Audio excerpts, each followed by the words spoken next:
What's up, everybody? It is your boy Tareq, and I'm back today with another video for you guys. If you guys are new to the channel, please be sure to hit the subscribe button with the notification bell on, so every time I upload, you guys are notified. As you can see, yes, I've clean shaved here, but I've kept the little goatee. It was about time I freshened myself up. I tend to try and get a haircut every 2 weeks if possible, but sometimes I do try to stretch it. Either 3 or sometimes even get it once a month, because with this economy that we're living in, things are just too expensive nowadays. And yeah, trims are not cheap anymore. It's not like that. Remember back in the day, you used to be able to go into the barber shop and pay £5 for a shape up, £10 for a full haircut. Yeah, it's not so cute anymore. But yes.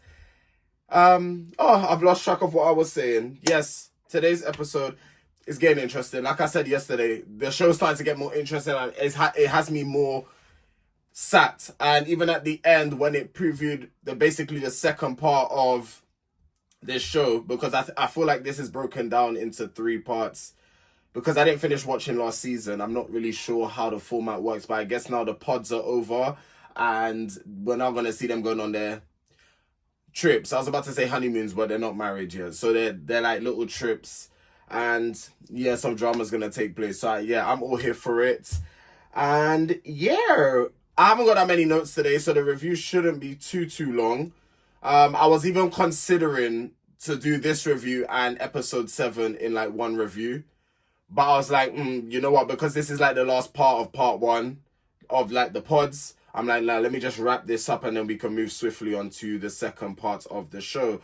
Just a quick reminder, if you are ahead in the show, please do not spoil it, because your boy wants to enjoy watching it and enjoy reviewing it for you guys with a fresh mind. I have spoken enough. Let's get into this review. So the episode starts by Megan and Mason are still having their conversation.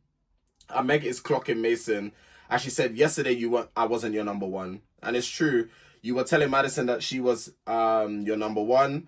But now that you've been dumped by Madison, now you're saying that Meg is your number one. And yes, like Meg said, there is absolutely nothing wrong with dating 2 people at the same time. This is it's part of the game, isn't it? That's the process that you're in. But I feel like it's when you're trying to say things to people, to like say things that they want to hear, and trying to play 2 women at the same time, that's when it becomes like, that's when you lose yourself, when you do stuff like that. Mason said he regrets saying what he said and he doesn't know why he said it. Oh, no, you didn't regret it. Because, okay, let's flip it on its head. If Madison had accepted you and had took you, would you have regretted saying what you're saying? You're only saying that now because, like, you're in a situation where it's like you want to be engaged. But with that being said, even if let's just say Mason wants to get on one knee and propose to Meg, to me personally, I wouldn't believe it. It would not be genuine, because you already told someone else that they are your number one. So for the simple fact of you now proposing, it would have been like, oh, let me propose just to fill a gap. And I want to rate it that. So I preferred like how the outcome of this happened. I prefer that. Meg finds it hard to believe what he is saying, and Mason and Meg end up going home. And I think that's the best decision. Yeah, they could be friends, you know, no malice, no bad blood there. But yeah, I think it's for the best that they just go their separate ways. Daniel and Taylor wrote each other letters. Both of the letters were very, very nice, like a great listen. Even for me, I was listening, I was like, oh, it's so sweet what they're saying. Daniel admits to loving Taylor, and then Daniel ends up proposing to Taylor. So this episode was basically closing off like the rest of the couples who are going to be getting engaged and meeting each other for the first time. This was basically the last episode for that as well. Lauren and David are finally going to meet each other. And I'm not going to lie to you, ever since like I've clocked David's behavior, I'm just not feeling him. Like, I'm just not feeling his behavior, because him and Mason are like in the same boat. Like, they're saying things to women that they want to hear, and then because David was saying, oh, Lauren was applying this pressure, it's like, oh, let me quickly change my mind just to suit you type of thing. Like, I'm actually not with that BS. So like, I'm just not feeling David at this current point. I don't think he's genuine. I think he's just saying and doing things in the heat of the moment. I'm not actually sitting down and thinking, And then, you know, because he had pressure. A lot of men like to say this pressure thing, but what pressure are you actually having? Stand up and do what you're supposed to do, innit? Like, this pressure. What pressure? Like, actually, can we be for real? Lauren's saying she feels so chosen. And Lauren, you need to come off the stage, because wasn't it you that was gonna get dumped for who was the other girl he was talking to? Molly. Wasn't it you? Wasn't it Molly was expecting you to be dumped, because that's what he had told her.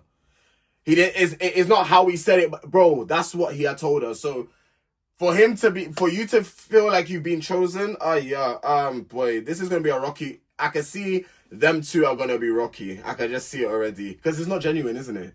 When things are not genuine, it's gonna be rocky, because, you know, things will start to come out where it's like little things, and there'll be little things as well that will start to come out where you'll actually realize to yourself, damn, like, are you the right person for me? They seemed very awkward. Like, they're like, when they met and they were talking, it was very awkward to me. I don't know if it's just me that was clocking that, but if you guys have clocked that as well, just let me know in the comment section. But to me, they were very, very awkward with one another. I understand, like, the nerves and everything, but it was just like, yeah, it was just awkward. I got awkward vibes from that. Devin wrote down a letter for Virginia. He ends up proposing to her. Now let's get into Madison and Alex, because I found this was very interesting. The turn of events in their conversation, it really took a turn of events. So they got each other gifts. Alex received a rock. I believe, if I can remember off the top of my head, please correct me if I am wrong, but the rock was like, Madison's brother was collecting rocks, and the rock that she gifted Alex was a rock that he had found just before he passed, which is quite sad to hear, actually. Madison got an art book which Alex's grandmother used to paint in. I thought that was really thoughtful, especially as she's an artist as well. Alex's second gift was a used paintbrush. So, like, hopefully, like, in the future that they could paint together. Well, as we know how this ends, but we'll get into it, there's not going to be no future with them. And then Alex asks, what is something that Madison... So I put here, I actually had to write it in this way, obviously, but Alex basically asks, what is something that you won't be able to deal with in a relationship? And Alex is he's still nervous. He's saying like it's like 3%, but I think it's more. Just my opinion. Alex is still very nervous about the avoidance attachment, and I get it. I mean, someone's telling you, like, that's their attachment thing, like their avoidance, like any little thing they run, that's going to be in the back of your head. Like, you're going to think you're going to try and be perfect around that person so they don't leave or they don't run. But the truth of the matter is, what you think you're doing that's so perfect, in their head is not, and it can still make them run. Like, I used to be someone, I didn't have an avoidance attachment, but maybe I did, I don't know. But when things kind of got too much, instead of me actually communicating with someone, I used to, like I said, I used to block people. I used to run, I used to do, there's hair in my, nasty. Sorry about that, guys. I used to block people. And yes, I could talk about it now because obviously I'm not that person no more. I've grown, I've matured, I've learned that that's not the way to deal with situations. Like, you deal with it head on, or you don't get yourself involved in these things in order where you feel like you cannot handle it. But yeah, I used to be one of those people. I just used to run and block people. Don't get me wrong, I love a block button. Like, if you're bad vibes, if you're negative energy, and I just don't want nothing to do with you, and yeah, you'll get blocked. I feel no type of way. Like, I just love blocking people. But in terms of like relationships, like communicating with someone on like a deeper level, and then you to just be blocked, it's like it is deep. I'm not gonna lie, it's deep. So I can understand why Alex is still why he's still nervous about that. Alex understands Mason's point of view. This is where the conversation started to go a bit wayward, because Alex is an understanding person from what I gather. And you see, this is the thing though, right? I don't know if I trust Alex as well because of how he was behaving towards Mason, all up in his face, smiling and this and that, knowing that the fact that he was gonna get dumped. But anyway, let's carry on with this. Alex was basically saying he could see Mason's point of view, as in, you know, he had to pick between, you know, two women. He had a connection with two. But Alex, I'm so sorry, but you're gonna have to join. You're gonna have to get off the stage as well, simply because why are we talking about Mason? You know what? I don't understand. Like, you're here to talk about you and Madison. Why are we talking about Mason? Okay, cool. You briefly touched on the Mason thing, and that is it. But for you to come out, for those words to come out your mouth to say you understand his point of view, what's there to understand? Like, the man was saying one thing to one woman and then another thing, and then to say that you're taking it back because you got dumped. What part of that do you understand?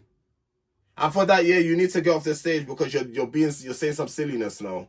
And so I say, Alex he's a funny character. He's funny. Don't think because I didn't say it yesterday, but I'm gonna say it again. Don't think you see these people that used to get bullied back in school and used to get picked on and things like that. Listen, look out for certain traits. That's all I'm saying. Because some people you think, oh, goody, they want her to fly. You stay there. And they will do it in such a sly way that you'll think that, oh my God, they didn't do anything wrong. But you stay there. You need to look out for things like this. The issue was that is when Mason said what he said and then took it back because he got dumped. That's the issue. It's not a matter of her Mason seeing two women. Madison is aware of that. That's the experience. But it's the fact that he said what he said and then took it back. And for you to say you validate that, yeah, Alex, what are you doing? Like, what are you... It's kind of giving self-sabotage by saying something like that. Like, what are we actually playing at? Madison said that the Mason conversation put her in a bad mood. I don't blame her.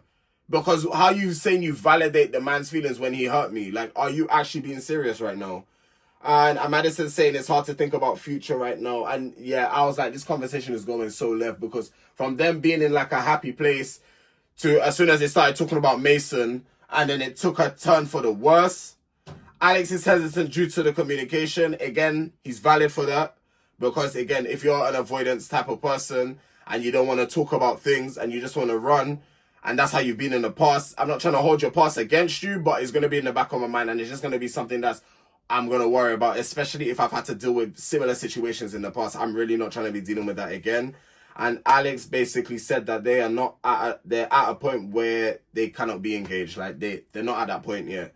And that's Alex's final answer. So that is that between those two.